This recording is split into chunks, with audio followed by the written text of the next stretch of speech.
രാജ്യത്ത് വീണ്ടും മാതൃകയായി കേരള മോഡൽ. ലോകാരോഗ്യ സംഘടന വയോജന സൗഹൃദ നഗരമായി കൊച്ചിയെ തെരഞ്ഞെടുത്തു. കൊച്ചി നഗരത്തിൽ നടത്തിയ വയോജന സൗഹൃദ പദ്ധതികളുടെയും പ്രവർത്തനങ്ങളുടെയും അടിസ്ഥാനത്തിലാണ് ഈ നേട്ടം കരസ്ഥമാക്കിയത്.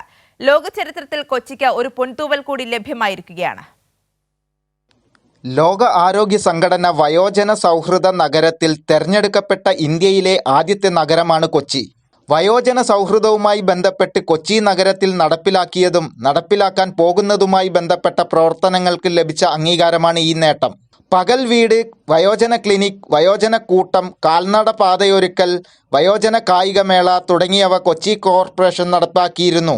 കൊച്ചി നഗരത്തിലെ വയോജന സൗഹൃദ പദ്ധതികളെക്കുറിച്ച് മേയർ എം അനിൽകുമാർ ലോക ആരോഗ്യ സംഘടനയുടെ പൊളിറ്റിക്കൽ ഫോറത്തിൽ സംസാരിച്ചിരുന്നു.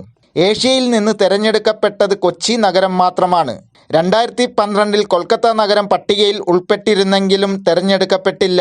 കൊച്ചിയിലെ മികച്ച വയോജന സൗഹൃദ പ്രവർത്തനങ്ങൾ ലഭിച്ച അംഗീകാരമാണ് ഈ നേട്ടം. എല്ലാവരും വീടുകളിൽ മക്കളും കൊച്ചുമക്കളും മരുമക്കളും ഇതെല്ലാവരുടെയും കൂടെ നിന്നാണ് ഞങ്ങളൊക്കെ വരണത്. എല്ലാവരും 70+, 80+ ആൾക്കാരാണ്.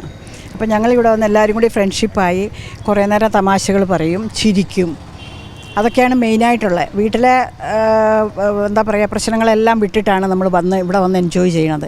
അപ്പോൾ അതെല്ലാവരും അതിൽ പങ്കുചേരുന്നുണ്ട്. അപ്പോൾ ഞങ്ങൾ വൈകുന്നേരം നടക്കും. പിന്നെ ഞങ്ങൾ ഇടയ്ക്കിടയ്ക്ക് ഞങ്ങൾ ടൂർ സംഘടിപ്പിക്കാറുണ്ട് പുറത്ത് പോകാൻ വേണ്ടി. ഞങ്ങൾ ഓൺ എക്സ്പെൻസിൽ ഞങ്ങൾ ചെറിയ ഷോർട്ട് ട്രിപ്പ് വണ്ടിയൊക്കെ എടുത്ത് പോവും.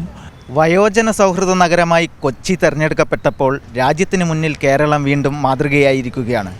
ക്യാമറമാൻ മുഹമ്മദ് അഫ്സലിനൊപ്പം സച്ചിൻ വള്ളിക്കാട്, കൈരളി ന്യൂസ്, കൊച്ചി.